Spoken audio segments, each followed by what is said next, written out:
ازاي تحافظ على نفسك نفسيا وانت شغال شغلانة يعني مش بايديك فرصة انك انت ترتاح. يعني دكتور، ممرض، صيدلي، طبيب نفسي، شغال في المجال الطبي، فانت عارف ان الضغط مش بس عدد ساعات الشغل، انت كمان ممكن تشوف ناس متألمة، وفيات، خوف، اهل منهارين، حالات صعبة، وبعدها مطلوب منك تكمل شغلك كأن مفيش حاجة حصلت. طب ممكن تعمل ايه؟ اول حاجة ما تستناش لما تنهار علشان تهتم بنفسك. طيب تاني حاجة، اعمل حاجة كده زي مايكرو بريكس، يعني بريك صغنطط خالص، حتى لو دقيقة واحدة ما بين حالتين.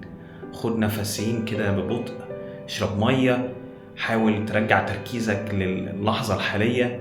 تالت حاجة، ما تشيلش كل حاجة لوحدك، يعني لو في حالة أثرت فيك اتكلم مع حد من زمايلك، ومش لازم تعمل جلسة علاج نفسي، يعني مجرد انك انت تقول الحالة دي بس أثرت فيا ممكن يكون ده مهم جدا. رابع حاجة، راقب العلامات اللي بتقول ان الضغط بدأ يزيد عن الطبيعي، يعني بقى في قلة نوم، عصبية زيادة، بقى في فقدان للتعاطف، احساس بالتبلد كده مفيش حاجة فارقة، او انك انت بقيت مش قادر تستمتع بأي حاجة.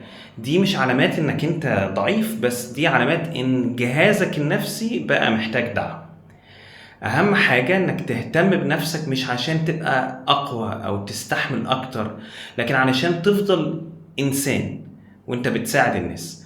لو انت او حد تعرفه شغال في المجال الطبي ممكن تبعت له الفيديو ده، ممكن يبقى محتاج يسمع رسالة زي كده.